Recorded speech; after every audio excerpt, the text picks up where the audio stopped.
Welcome to Phoenix Healing Podcast, where mental health is our number one priority, featuring Liam Z. Muniz. Enjoy. Hello, my beautiful souls. Welcome to Phoenix Healing Podcast, where mental health is our number one priority, with your host, Liam Z. Muniz, of course.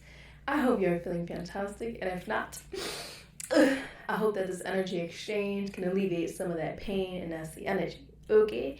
So, welcome to episode 16, I think it is. Pretty cool. We made it to almost to the 20s, but yeah, welcome to this week's episode. This week I wanted to talk about a dysregulated nervous system or dysregulated emotions, but more the nervous system, because it's definitely been something that I've been working on.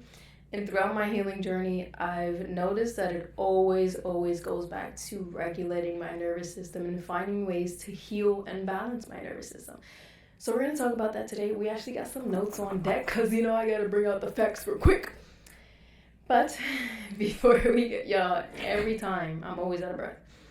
But before we actually get into the topic, of course, we're going to do some intuitive affirmations to ground our energy, to allow ourselves to connect and exchange and understand one another as organically and authentically as possible. So we're going to get into that right now, and then we'll start the topic, okay?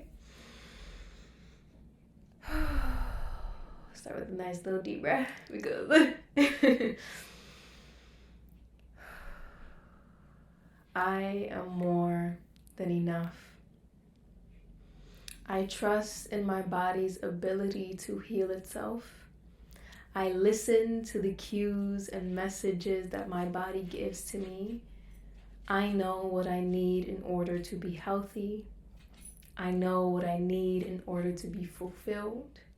I am all that I need. I'm in control of my body. I'm in control of my body's health. I'm grateful to have such a healthy mind, body, soul, and spirit. I'm grateful to be experiencing this life with this body and all that it comes with. I'm grateful to be a reflection of nature. I'm grateful to be a reflection of the universe. I'm grateful to have the opportunity to walk this earth and simply exist. I'm grateful for my own internal presence. I'm grateful for my energy. I'm grateful for my health. I'm grateful for my vibrancy.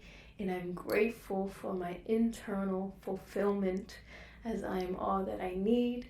And I know where to get other things that I need. I love you. I love you. Okay. I didn't want to drag out those affirmations too much. Because I was like, you know what? I feel like that's good enough.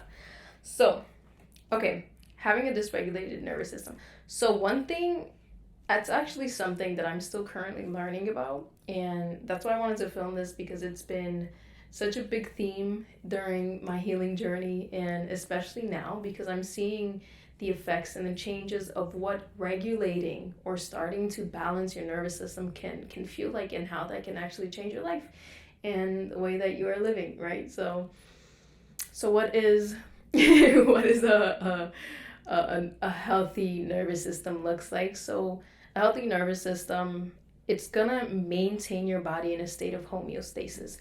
So basically, you're gonna be able to adapt to environmental changes or just any internal or external change without your body fluctuating too much, without your organs and systems fluctuating. It stays in a nice little state of simply being, right? So it keeps that balance. Now, when it's dysregulated, this can highly affect your internal organs and your overall bodily functions. And this can be manifested externally in a lot of different ways. And I have a list here of, because I came prepared, stop laying. I have a list here of some signs of having a dysregulated nervous system. Now, for everyone, it can be very, very different, but these are more of the more prominent signs that are most common for people with dysregulated nervous system. And for some of these, as I'm sharing them, I'm also going to share some of my experiences, because I realize that, yes, these are some things that I'm either currently experiencing or I have experienced when my nervous system was super, super dysregulated. Okay, so we're just gonna go straight into it, get straight into the facts because we want to know. So, one of the main signs of having a dysregulated nervous system could be trouble sleeping, because our mind is in a constant state of fight or flight, or we're in constant alert, right? It's difficult for us to find that state of relaxation where we're able to kind of just like let it all go and go back into peace and go to sleep, right? That can become very, very difficult. And I've definitely experienced this before. And it would happen a lot, like before going to bed, I'll feel fatigue and I'll feel like, you know what, I'm ready for bed, which is actually one of the signs, which we're going to talk about later. But, I feel that before bed, and once I'm in bed, it was like my mind would not stop racing. And I'm talking about thoughts and thoughts and thoughts, scenarios, fucking movies, like a whole movie marathon going on in my mind. And it was very, very difficult for me to go to sleep. It would be like I'd close my eyes and I'd feel that my body and me, I want to go to bed because I want to rest. But then my body felt like it was still awake. And one thing that was really, really strange, which I'm now just thinking about, was probably because of my dysregulated nervous system, was that when I did try to go to sleep and I couldn't because I felt I was too hyperactive, right? I would get like little tingly sensations throughout my body, which was so uncomfortable. Like, it felt insane. It literally felt like there were 1,000 little hands like crawling inside of my skin, and it felt crazy. And I'm not realizing, like, hey, that probably was because I had a dysregulated nervous system. So another sign of having a dysregulated nervous system could be impulsive behavior. So this is why I said another way you can call it is emotional dysregulation, because you're unable to be fully emotionally aware, right? To have that emotional capacity to control what you do and how you act, right? To control what you do when you feel certain emotions. So you might have these impulsive moments where you just feel like you're just gonna blow up, or out of nowhere you just like scream at someone, or you're like super mean, like that could be a very big sign of dysregulated nervous system, because you are no longer in control or consciously in control of your emotions because they feel too overwhelming. Excuse me. Another sign could be avoidance. And what I mean by avoidance is it can be emotional, where you're avoiding certain negative emotions, or you're avoiding certain confrontations or certain people or certain scenarios because of that sense of fear, or you have anxiety, or you're in this state of fight or flight where you start to think, well, if I experience this, I'm gonna experience something negative, and I don't want that and I don't need that, right? So we might try to avoid these emotions and avoid confrontations and avoid things that are actually really important because you don't want to face those emotions, because it might feel overwhelming, because you're not sure how to control those emotions, right? Which, as I'm saying these signs, I don't want you to take it as, oh shit, I'm broken or anything like that. It's totally actually pretty normal. And it's kind of sad to say that, because I feel like in a way we all have some form of a dysregulated nervous system. But, it takes time. So don't pressure yourself. Don't feel any type of way. Don't feel like, you're broken or you need to fix anything or you need to go to therapy right away. Like, hey, take your time. Okay, we're all just learning here. So another thing, this one is huge. I definitely experienced this so much, and I still experience this now, is feeling on edge or overwhelmed quite a lot. Like almost always. Like feeling that there's never a moment of peace or a moment of internal silence. So you always feel like you're on edge because you're waiting for something bad to happen, or you're waiting for like, just something negative to happen. So you're in this constant state of fight or flight. I experienced this so much. It's definitely gotten better, but there are moments when I do experience it, but I have learned some coping techniques that are helping me, which I'm going to share a little later. You got to stay tuned, bruh. I'm going to share a little later. but definitely feeling overwhelmed when I'm around people or in big crowds, or feeling on edge and just waiting for someone to trigger something. That was a big one for me.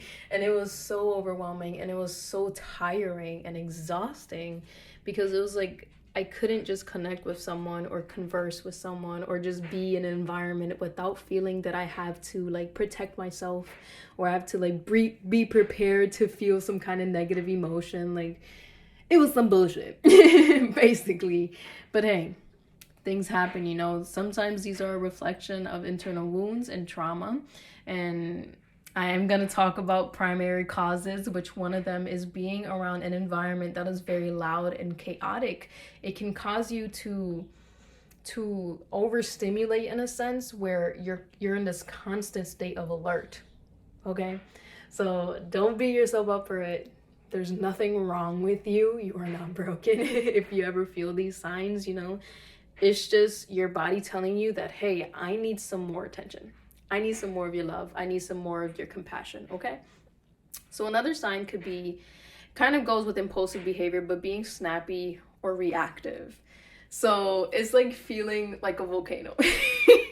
Like, if you feel that any little thing can disrupt you or erupt you and make you feel like you're about to explode on someone, that is a big sign of emotional dysregulation, because you're no longer consciously aware and in control of your emotions or what's triggering you, right?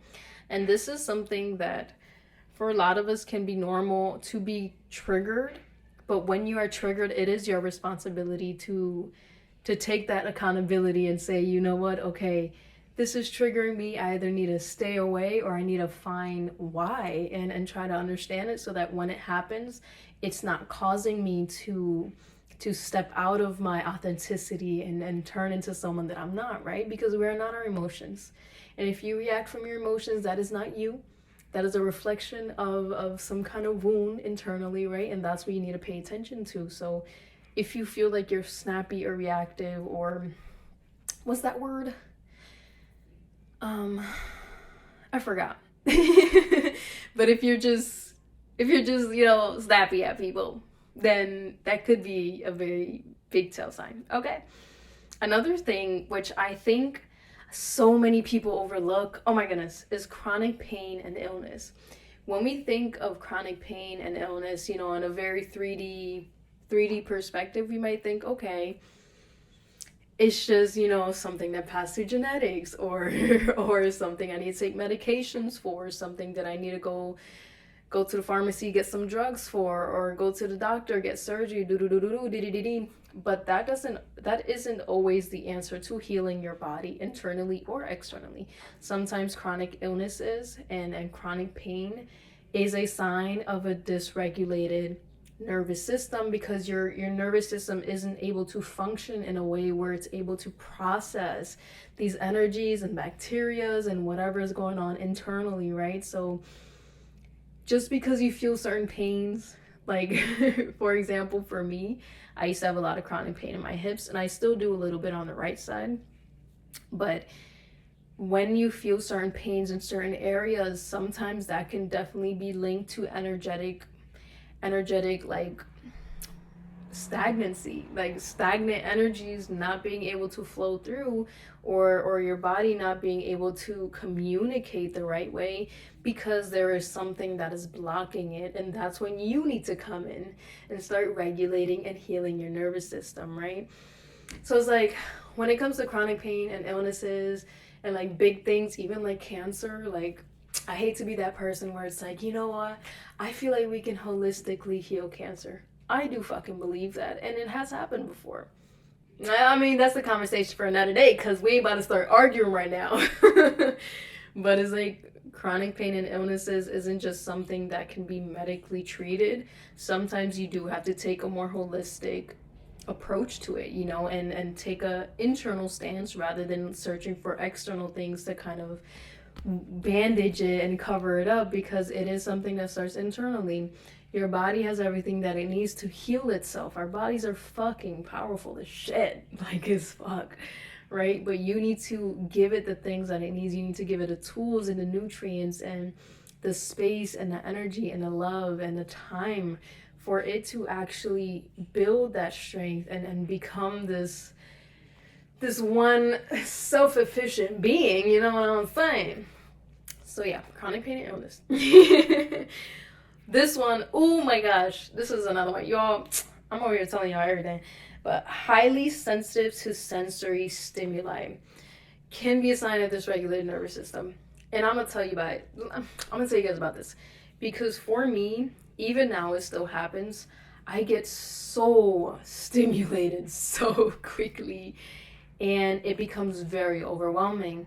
One of the main ways that I become overstimulated can be visually. So because I'm someone who hyper focuses on a lot of things and a lot of details, because I'm so used to being in that state of fight or flight where I have to be alert and pay attention to my environment, pay attention to everything that's happening, right? I still find myself doing that. So I'm very hyper aware of things around me. So I'm constantly looking at every single detail and identifying it and like putting it into one big bubble in perspective. And so it overstimulates me with my visual senses because it becomes very overwhelming because I'm unconsciously or subconsciously doing it, right? It's become something that my nervous system has turned into this habit, almost like to protect myself. So when I'm out, oh my gosh, my cat is like pulling my wires right now.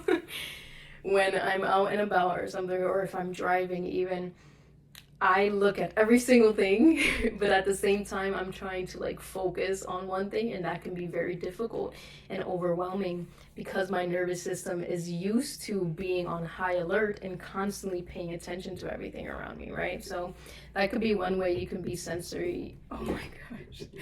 You can be highly sensitive to sensory stimuli. Another way can be with sounds, as I mentioned before. One of the main causes or primary causes of a dysregulated nervous system can be growing up around an environment that was very chaotic, or if there was a lot of arguments and fighting and just violence or just loudness in general, right? That can cause us to get overstimulated as adults if we are around that same environment that's chaotic or that's very loud, right? So if you're in a club or something, right, there's going to be a lot of people, there's going to be a lot of loud music that can become very overstimulating. Or if you're in a big crowd and there isn't music but you just hear a lot of people talking, that can also be very stimulating. And that can be a sound of a dysregulated nervous system. So yeah, highly sensitive to sensory stimuli. This kind of goes with what I was just speaking on my experience, where you're always on high alert, so it's difficult to focus. And I've also experienced this with connections, like when you're having, my cat is just losing his mind right now.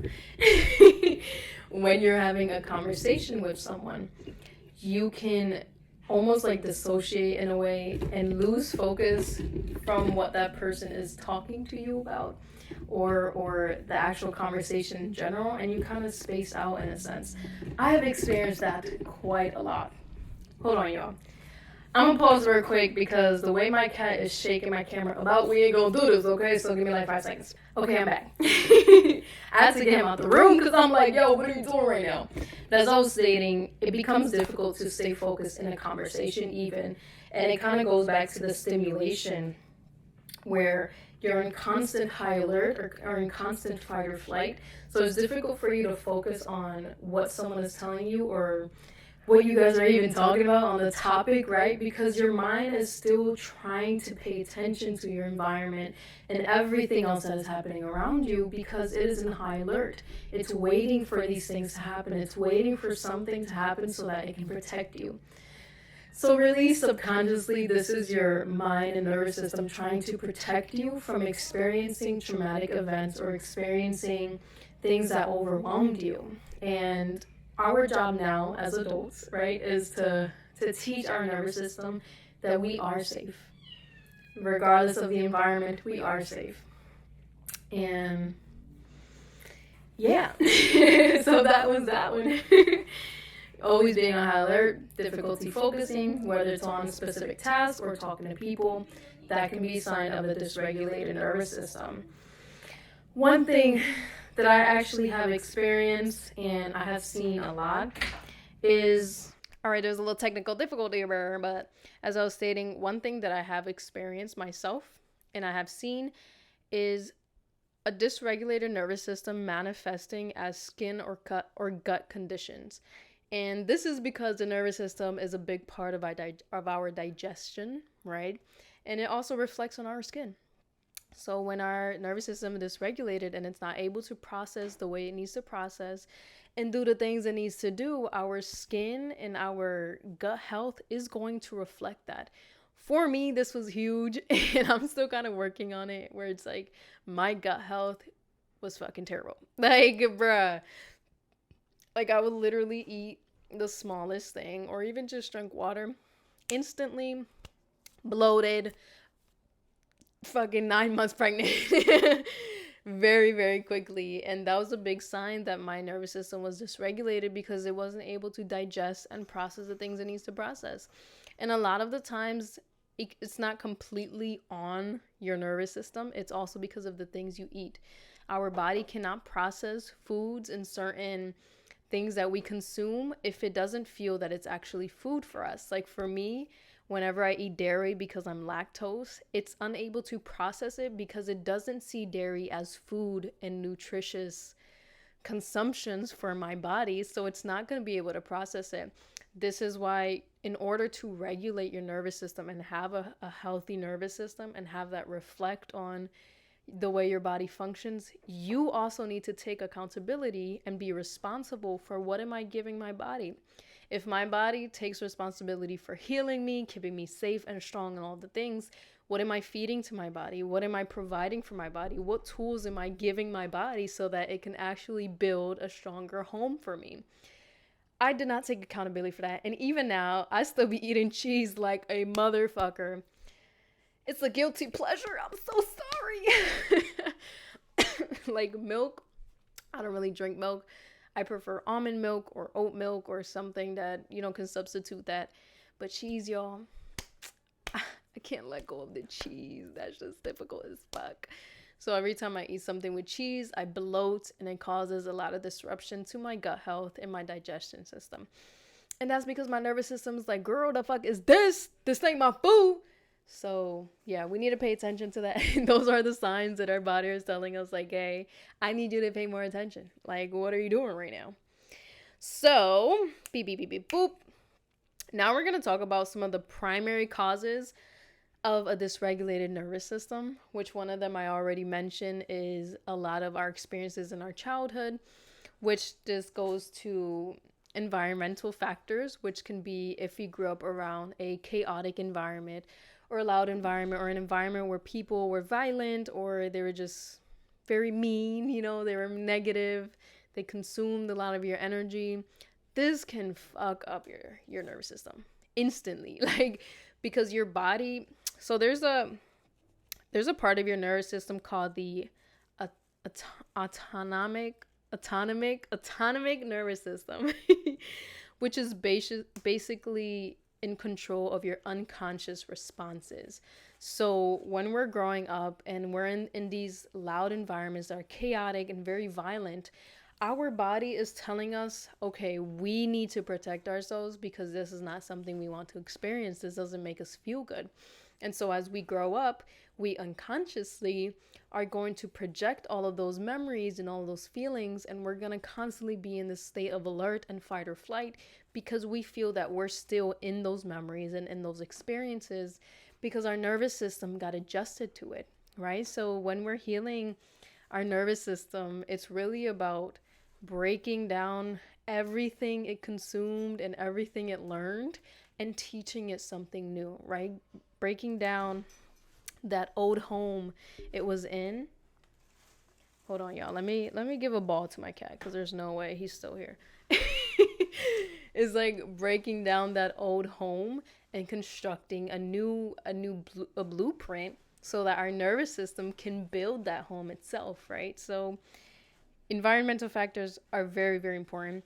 And not only that, harsh chemicals can be a part of the environmental factors, which is why it's so important as to what you are feeding your body. Not only the food, but the what are you putting on your body? The lotions that have chemicals and harsh perfumes and all these things, that can actually affect you. The detergent that you use on your clothes, which I'm not gonna lie, I still use on let me not be a hypocrite.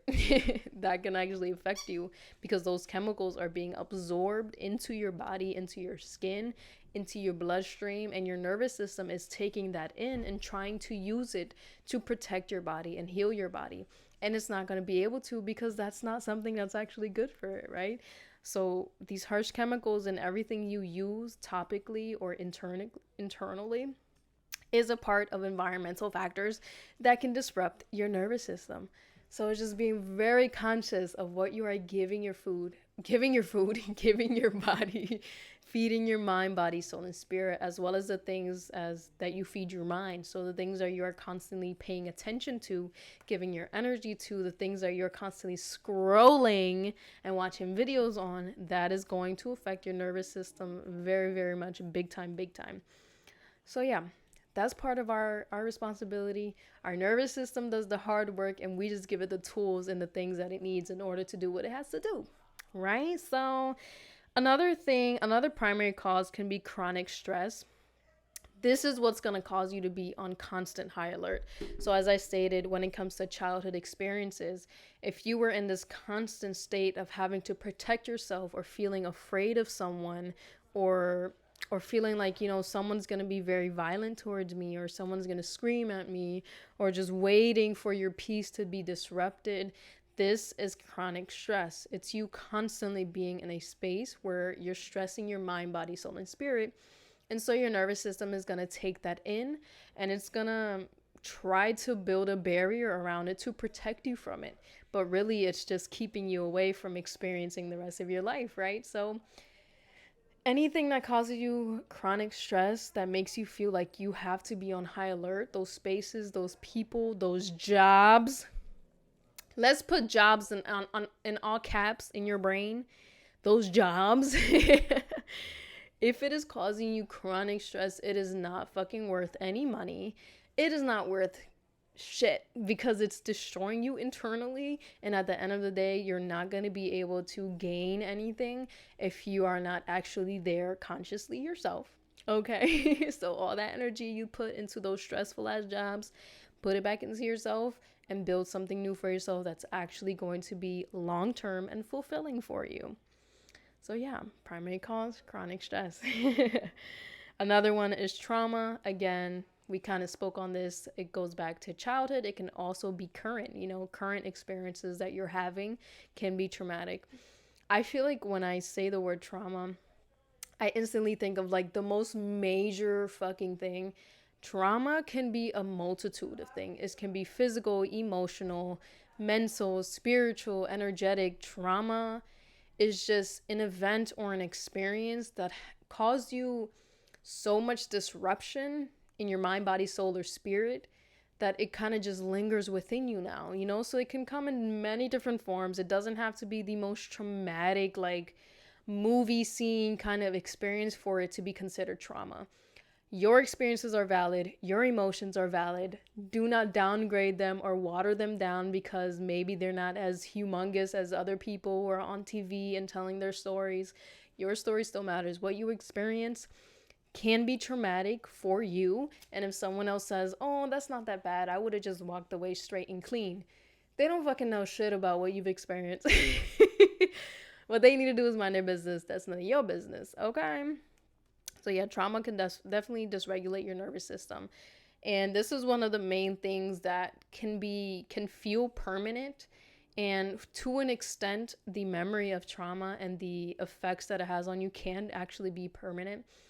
But it's about what kind of coping mechanisms you are internalizing and using for you to heal and find better ways to experience life, even though the trauma did happen, right? So, lifestyle factors. This is where we talk about it. This is where we all take accountability. Okay? Lifestyle factors can cause dysregulated nervous system. And what I mean by lifestyle factors is, what are you doing? what are you doing in your life? How are you living your life? If you are every single night going out, drinking, partying, I'm not gonna lie to you, you might be having fun, but that is dysregulating your nervous system because you're in this constant this constant state of activity, and you're drinking at the same time. I'm not even gonna lie to you, you might have to put a little pause to that for like a month or two, or maybe forever. I'm not even saying. But other factors can be if you're not exercising, that can also affect your nervous system, allowing your body to express its energy, to build its strength, to build those muscles, right, which still are connected to the nervous system. That is very important, as well as the things that you consumed. We spoke about this, all right? They say you are what you eat. And in a sense, that's true, because what you feed your body is going to use that food and whatever vibration and energy it carries to try to build something for you. And a lot of the times when we eat fast food and foods that are very processed and filled with chemicals that are very harsh to our bodies, it's not going to be able to use that. And what it's doing is it's storing everything it can't use in different areas of the body. And that's how tumors form. And that's how we get skin cancer and lung cancer and heart disease and all of these different things. It's because what you are consuming, whether mentally, physically, energetically, or spiritually, it is absolutely going to affect your body's function, which is your nervous system, right? So these are some lifestyle factors. It can be the people you surround yourself with. What are you doing on a daily basis? Your sleeping patterns, so important. Definitely very important, sleeping patterns. It is a form for your nervous system to kind of recoup itself, right? Regenerate itself so that the next day it can come back and be like, okay, girl, we is ready for you. Let's go make your day a great day. Okay. Another thing that's a primary cause of dysregulated nervous system can be health conditions. So a lot of these can be genetic or just things that have developed over time, like autoimmune diseases or hormonal imbalances. These can cause sort of dysregulation or imbalance to your nervous system. And a lot of the times we don't have completely control over that, especially if it's something that's genetically passed down to you.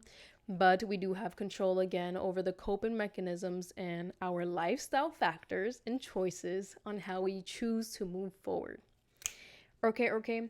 So we talked about the primary causes, the signs, and all of the things. And now I want to talk about some of the ways that I have learned to cope with these different things that happen with my nervous system, and ways that I feel that have helped me regulate it and balance it a lot more. Obviously, it's not completely regulated. There are still moments when I feel very, very overstimulated or overwhelmed in certain circumstances or experiences and environments, but I have learned different coping mechanisms for me to feel more calm and at peace, even though I feel everything happening, right?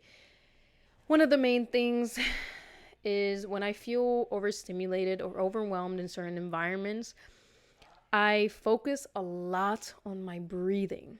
This is number one for me.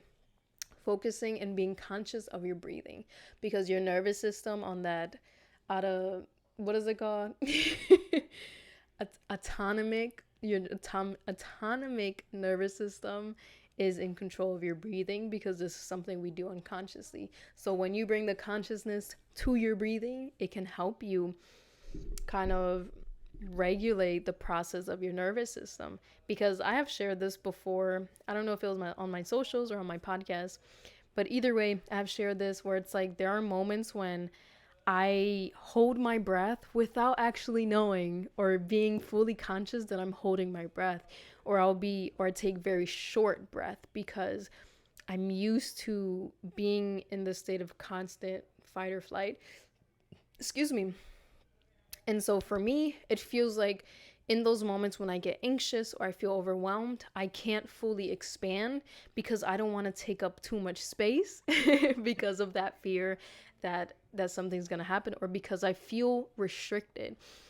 I'm going to just throw this in there because it kind of reminded me of that and I didn't mention it. But one of the signs of a dysregulated nervous system is feeling very tense in your body. And this can happen unconsciously because when we are in high alert, our mind and our focus is everywhere else, and our body is going to try to take up as little space as possible because it is trying to contain itself so that it feels more protected.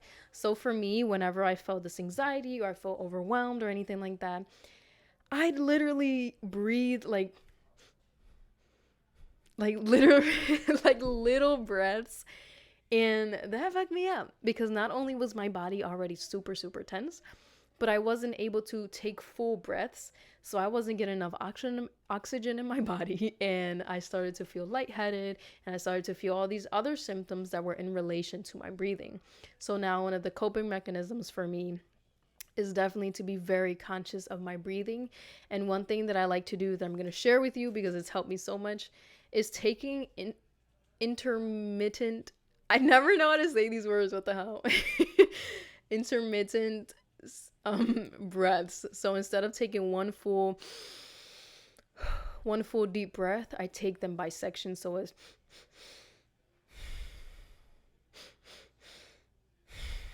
and one way and I feel like this has helped because it's actually, I was reminded of this of, you know, when a child is like crying, or even if you're crying and your body naturally goes, that is your body trying to go back to that state of homeostasis and bringing your nervous system back to balance, which is so beautiful. I'm like, bitch, the fuck, you be out here for me like that. So that's your body trying to regulate your nervous system again naturally. So being conscious of you doing that, that has helped me quite a lot. And it brings me to a state of peace, and it brings more awareness to my body as well. So in those moments where I feel that I'm very tense and I take those intermittent breaths where I'm like, I allow my rib cage to expand, I allow my belly to expand, I allow my shoulders to drop, and I feel instantly how the tense muscles that I didn't even know were fucking tense because they were like that for so long that I didn't realize, right? They go back to their more natural organic state. And I also am more conscious, and I get to visualize, which is another thing I'm going to share. I get to visualize my breath covering my entire body, bringing oxygen to my body, every breath being like a breath of life into my body, right? And calming me. I like to visualize as well, and that's also helped me cope when I'm breathing or doing things to try to release emotions and energies that are very overwhelming. I visualize that there's like this wave in my body, right? And I'm like this ocean, and there's this wave that goes into shore and it goes out to shore. And every time I take a deep breath in, the wave is pulled back and it pulls everything back. And I take a deep breath out and it goes right back to shore. And so I imagine that going up and down my body from my head down to my toes. And that has allowed me to be more conscious and aware of my entire body, my entire nervous system from my head down to my toes. Because I'm not just paying attention to, you know, my breathing anymore. I'm now paying attention to my entire body as one whole being instead of seeing it as different sections, or not really paying attention to the way my legs are tensed up, or if my shoulder is tensed up, or my neck, which I have a lot of tensing in my neck. I'm not gonna lie to you. My shit be stiff as fuck. But I'm able to pay more attention through that visualization and being conscious of my breathing. So those are two things that have helped me: being conscious of my breathing, so doing breathing exercises, and visualizing at the same time. Another thing that's helped me is reminding myself that it's okay to take up space. This was a very, very, very big affirmation for me. And mostly because, you know, I always felt that I wasn't able to take up space, or I always felt that I wasn't valuable or worthy of taking up space, because I felt that my thoughts and my ideas and my perspectives and whatever weren't that valuable. And I'm like, okay, I'll just keep it to myself, right? So in those moments when I feel a little restricted, or I feel a little insecure, or I'm around people who are very, you know, loud and bold, and I want to express that side of me, but I'm like, oh, I'm kind of afraid to do so. In those moments, I sit with myself and I remind myself, okay, you are here, You are alive. We are all here. We are all alive. We are all simply finding ways to express ourselves and finding ways that it feels most comfortable for me, right? And I'm not going to force myself to be super loud because I'm not a loud person just because other people are doing so. But I'm also don't want to restrict myself to the point where I kind of just hide out in the corner in the shadows, right? That one person in the club who just sitting in the corner in the darkness by themselves. We ain't gonna do all that because that's you restricting yourself, right? So reminding yourself that it's okay to take up space in your own way. There isn't just one way to take up space. If you're not a loud and energetic person, you don't have to be. If you want to be a quiet person who just goes around and does their thing, go ahead and do that. That's your form of taking up space, right? So that's something I have to remind myself. And that's something that's helped my nervous system in controlling social anxiety or feeling overwhelmed in crowds. Most definitely is reminding myself that me being an individual is me taking up my individual space in the way that feels good for me. Point blank, period. Let them know. So that's definitely another thing that's helped me, having those affirmations and reminders. Excuse me. If y'all hear all those rapper noises in the background, it's literally my cat, and it's been the same cat this whole video, fucking shit up. I'm like, bro, are you okay? But yeah, that's definitely helped me. Setting some affirmations for yourself that it's okay to take up space. If you ever feel very small or you devalue yourself, that is very important for you to remind yourself. Let's see what else has helped me. Ooh, another thing that's helped me with my overstimulation is identifying in what ways or what senses are being overstimulated. So when I mentioned visually, obviously, I'm not going to do this while driving, but in other experiences or circumstances, if I feel visually stimulated, I literally take a second just to close my eyes for like 3 to 5 seconds. Just close them, come back, take a second to unfocus my eyes from everything that is around me and come back to myself. If it's like you're in a loud environment, step out of that loud environment just for a second. And if you really, really feel that you can't, try to find some kind of space where you can get into the meditative space. And by meditation, you don't need to like sit crisscross and do the whole shebang. It's really just going back to yourself and trying to find that balance and that peace within yourself. It's like creating that internal silence. So when you're in a meditative space, it's blocking out everything that is around you, still being aware of it, but blocking out to the point where it's not stimulating you. You're not identifying with anything.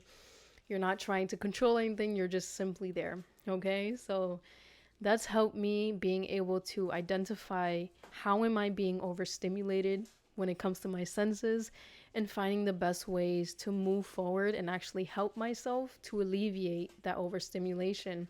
Because a lot of the times it can feel like we're not in control of it.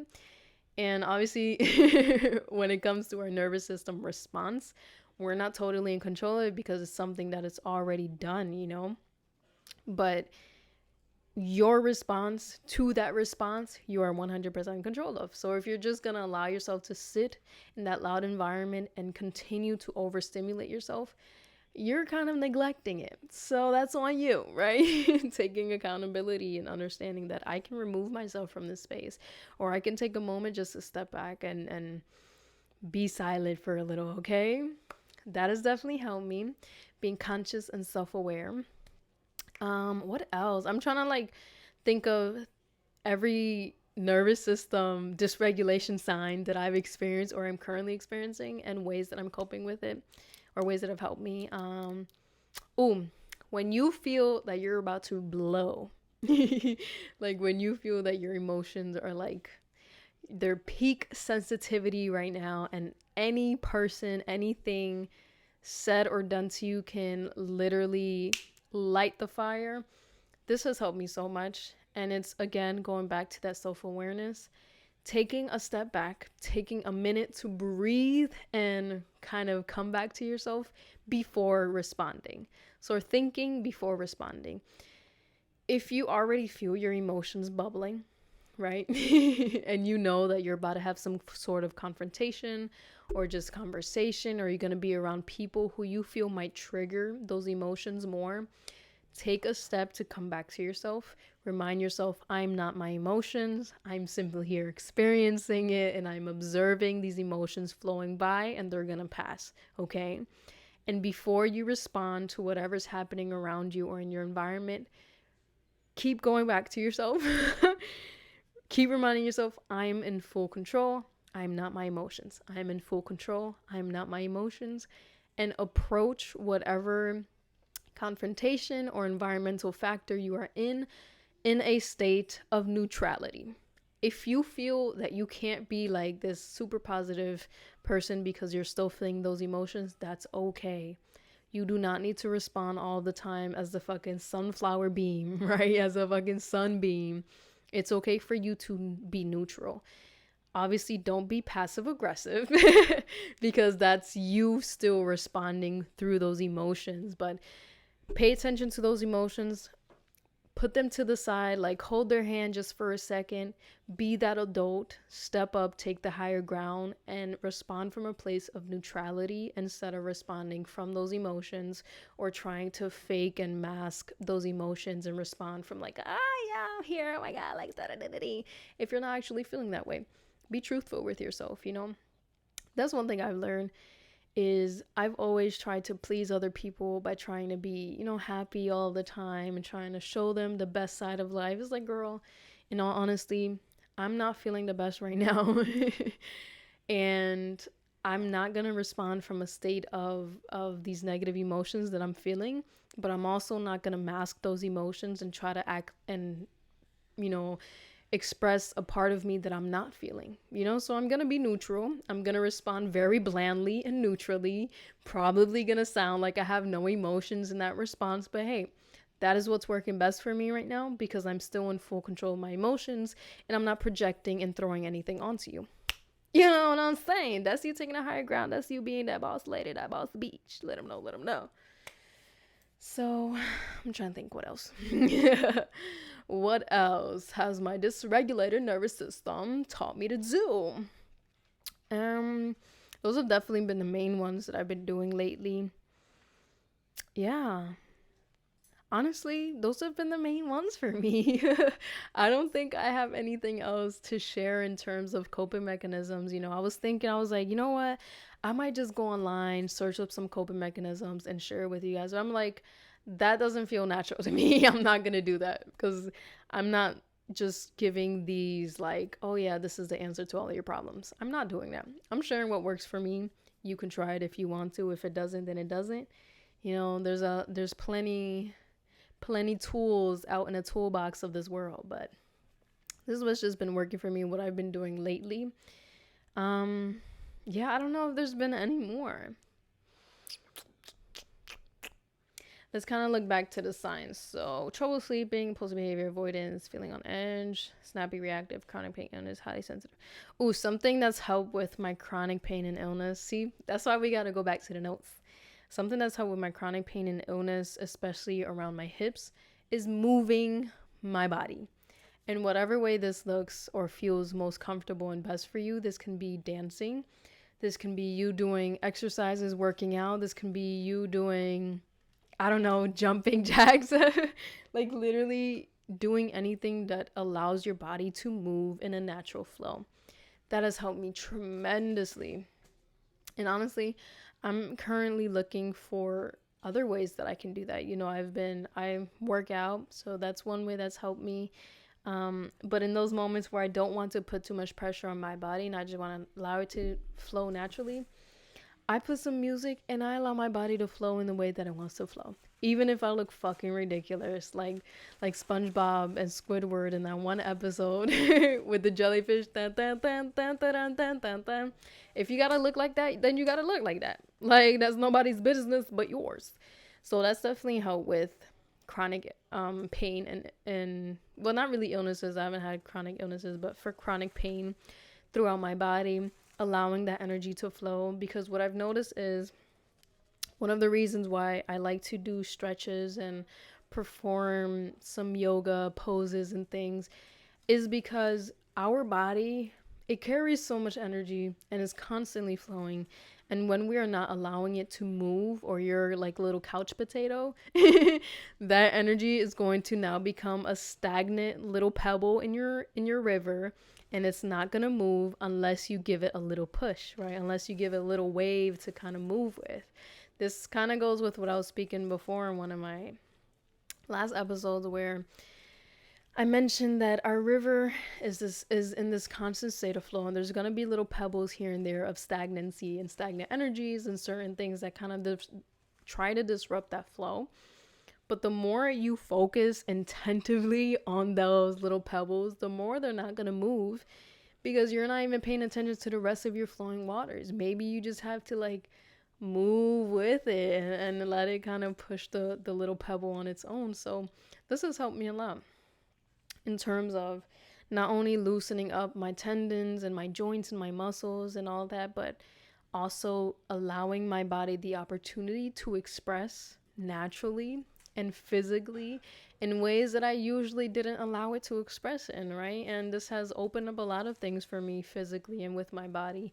It has allowed me to identify more areas in my body that are causing me pain that I didn't even notice before because I was always so tense and always so like a little fucking stone. So now that I'm allowing my body to loosen up, it's revealing more areas throughout my body and pinpointing these different sections that have more stagnant energies that I just need to pay a little more attention to.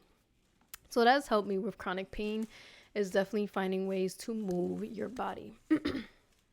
And don't force yourself to do anything that feels uncomfortable. I mean, you're gonna have to flip the coin for that one, because sometimes getting out of your comfort zone is actually what's gonna help you grow and evolve. But that's completely up to you, right? If you want to evolve, you want to evolve. If you want to keep trying the same things, you keep trying the same things. No judgment over here. But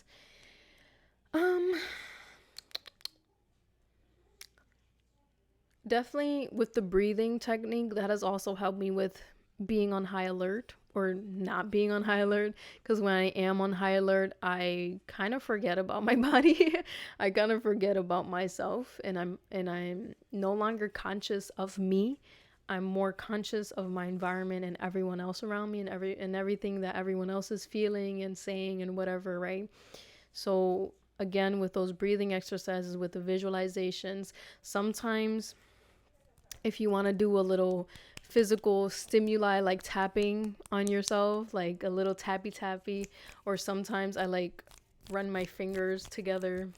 If you're watching the video, you can see what I'm doing. If you're just hearing me, I'm literally running my thumb through all of my fingers, and that honestly sometimes helps me to come back to my body. So there's so many things you can do. You can literally have a bracelet, like a rubber band bracelet. Some people do this as well for trigger warning, for those who are more exposed to harming themselves. Instead of harming themselves, they grab a rubber band and they flick it on their wrist. That brings them back here. Sometimes that sense of that little stinging or that little pain can bring you back to your body, and it can relieve some of the other emotions that are flowing through you. So there's so many things that you can do, right? And it's just about exploring what works for you. When it comes to regulating your nervous system, there is no right way to do it. There is no blueprint. There is no guideline, right? It's completely an exploration to you, because your reason for having a dysregulated nervous system can be completely different to your neighbors or to the other person or to me, right? So it's really about finding in what ways can I unlearn and reteach my nervous system a better way of living. And a better way of living is completely different for you as it is for me. So that's where you come in and take accountability and kind of go to that self-commitment. If y'all ain't watched the last EP, y'all, I talked about self-commitment being the only commitment. This all goes back to it. If you commit to yourself, you're committing to the fact that, okay, I need to learn my nervous system, learn all of its dysregulated ways, and understand it so that I can teach it better things, so I can teach it a better way of living. But you also have to learn, what does a better way of living look like for me? So it's the whole process, y'all. It's the whole process. That shit crazy. It's definitely not an easy task takes a ton of patience and compassion towards yourself. You're going to have to hold a lot of space for yourself, but in the process of regulating your nervous system, you build a bond with your mind, body, soul, and spirit, because now you're taking the time to learn more of yourself, to learn your body's processes, right? To learn your mind and what have affected you and ways that you can better yourself. So I think we done touch base on a whole lot of things. I mean, I already thought about this because I was listening to other episodes. I'm like, actually, I want to add a little bit of this, a little bit of that. So if I do come up with more things, or if the more I experience, of course, on healing my nervous system, I will share that with you as well. But this concludes this week's episode, and I hope you really, really enjoyed it. I hope that we connected and learned something together. I hope that I sparked some thoughts and ideas and creations within your beautiful mind. And if you have any questions, or you ever want to connect with me, or just keep talking about this topic, feel free to DM me, to contact me, to connect with me. All of my socials, every way that you can connect with me and stay tapped in with my journey, it is in the link in the bio. And if the bio is not there, you can find me on Instagram or TikTok or even Facebook, even though I don't really use Facebook. But it'll just look up Liam's Munez the same way you see it in the profile, okay?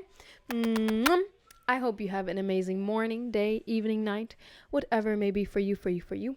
Because you, my beautiful soul, are deserving of the best and only the best things the universe has to offer. I love you. And I will see you whenever I see you, boo. Like, wait. Alrighty. I love you. Bye.